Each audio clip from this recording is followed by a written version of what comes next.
She was humiliated in front of everyone, but what they didn't know was who was watching from above, and how that moment would change everything. Stay with me, this story will break your heart, and then rebuild it. Before we dive in, don't forget to hit that subscribe button for more true stories that prove kindness always wins in the end. It was one of those mornings where the world itself seemed tired. Heavy clouds hung low, the kind of gray that pressed on your chest.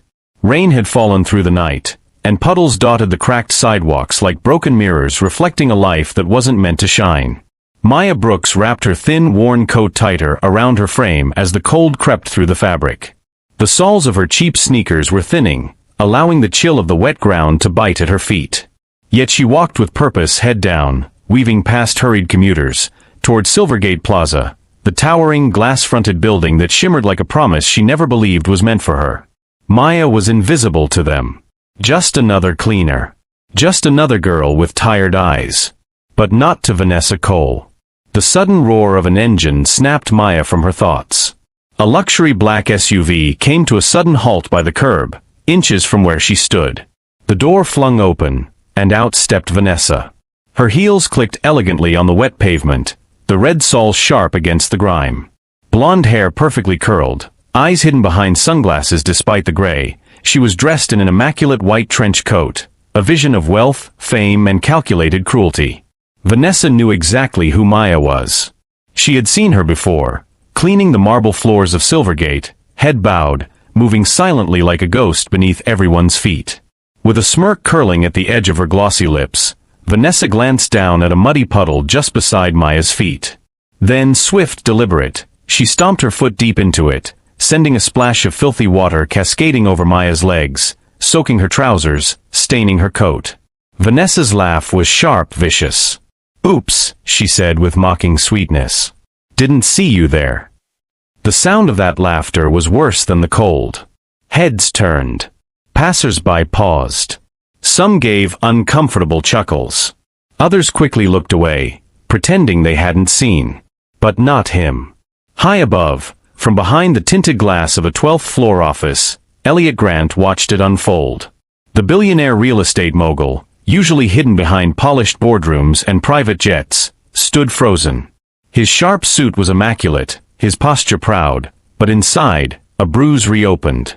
His mother's hands flashed in his memory, cracked, red from scrubbing floors, smelling faintly of bleach. The quiet, constant humiliation she had carried so he could have a better life. His jaw tightened. Back on the street, Maya stood still, water dripping from her sleeves. Humiliation burned her cheeks, but she refused to give Vanessa the satisfaction of breaking. No shouting. No begging. Just a quiet inhale, the kind that hurt more than screaming.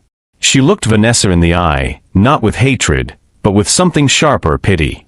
Without a word, Maya adjusted her coat, lifted her head higher, and walked on, soggy shoes squelching with each step.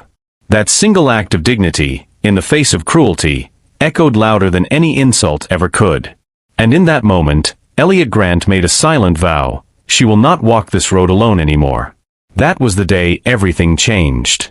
The next few weeks were marked by small, almost invisible miracles. At first, it was the sandwich.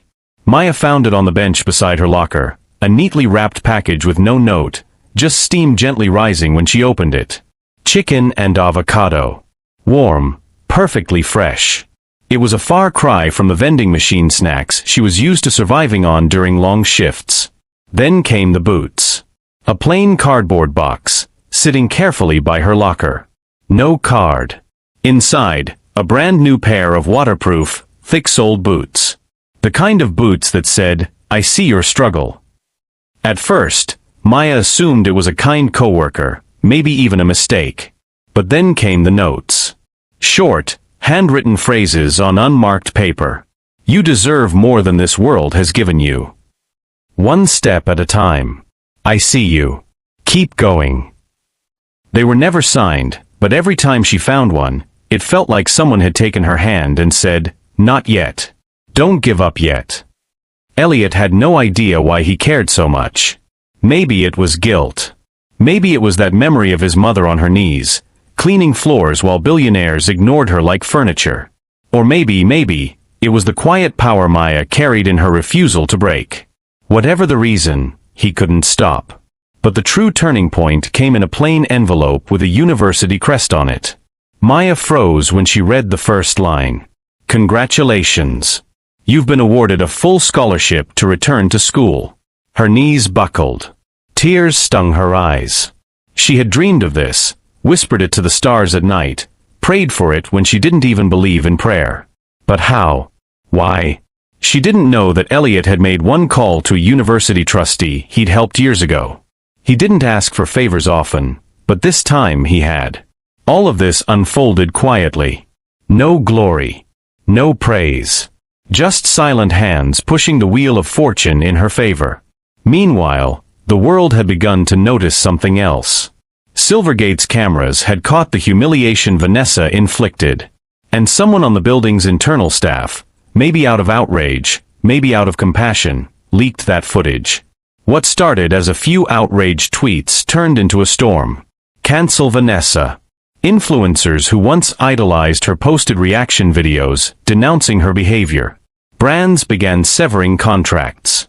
Event organizers removed her name from invitations.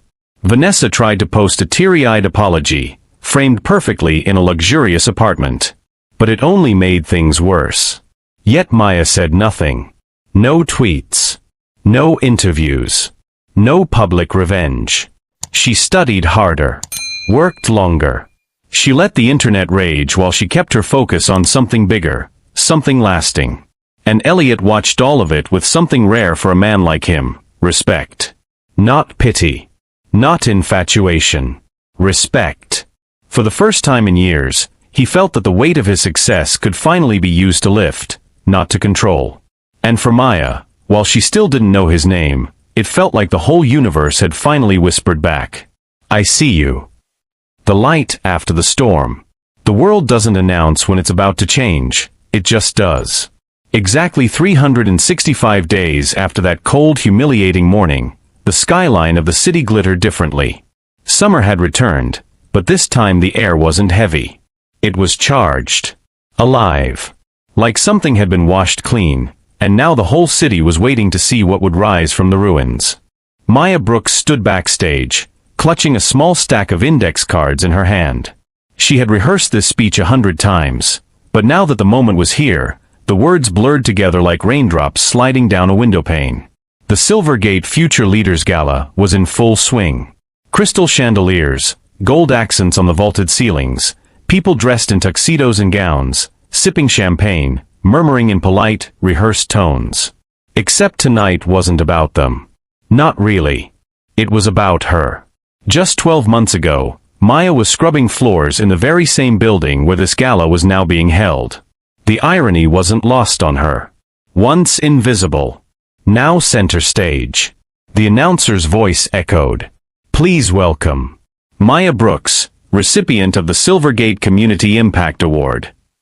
Applause. Rising. Real.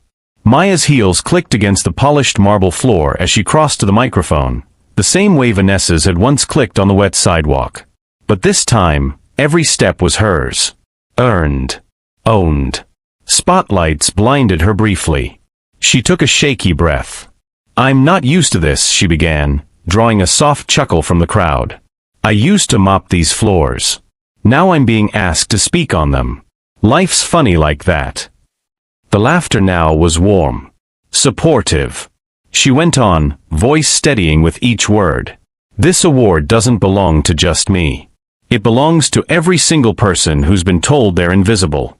To every woman who's cleaned offices before dawn. To every student who gave up their dreams because rent was due." She paused, voice catching just slightly. "Sometimes, the mud we walk through leads us to a light we never thought we deserved." Silence. And then thunderous applause. Not out of politeness, but out of recognition. Out of knowing. Even from the powerful people in that room, some were blinking back tears, reminded of their own mothers, their own struggles, the humanity beneath the silk and designer labels. As she stepped down from the stage, hands reached for hers. Congratulatory. Respectful.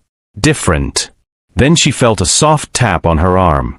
A folded piece of paper, no markings, just slipped gently into her hand by a suited usher.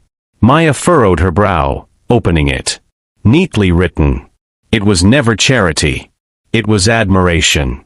You reminded me of someone I loved very much. Her throat tightened. Across the room, standing near a tall window with the city skyline glowing behind him, Elliot Grant watched her with calm, steady eyes. No arrogance. No entitlement. Just recognition. Their gazes locked. For the first time, Maya didn't feel like someone standing on the outside of success looking in. She was here. She had carved her place not through pity or luck, but through the quiet, patient dignity that money couldn't buy. Elliot approached, slowly, careful not to break the sacredness of that moment. I should have said something sooner, he admitted quietly, hands loosely in his pockets, looking almost boyish for a man with so much power. But I didn't want you to think it was about me. Maya studied him. Not the billionaire, not the boardroom conqueror, but the son of a cleaning woman, carrying her silent bruises like secret armor. Finally she smiled, not the guarded smile of someone used to surviving, but the open smile of someone finally seen. I knew, she said simply. I didn't know who. But I knew someone out there saw me. That was the beginning, not of some fairy tale whirlwind, but of something better. Friendship. Respect. And yes, in time, love. But the greatest love wasn't between them, it was between Maya and herself. The love of finally believing she was worthy of good things, not just enduring bad ones. As for Vanessa? Gone. Forgotten by the media cycle. Her influence replaced by people who stood for something more. Occasionally, Maya would see her name mentioned, clinging to the edges of irrelevant headlines. But that chapter was closed. And Elliot? He didn't save Maya. He simply did what the world should have done all along, lifted, not crushed. A year later, as the two of them stood on the rooftop after the gala, the city lights stretching endlessly before them, Maya said softly, "You know, I used to pray just to survive the week. I never thought I'd pray for something like this." Elliot looked at her with quiet wonder. "What's that?" She smiled, eyes full of both memory and promise. A future. And for once, the universe wasn't silent. It was listening. And it whispered back, "I see you."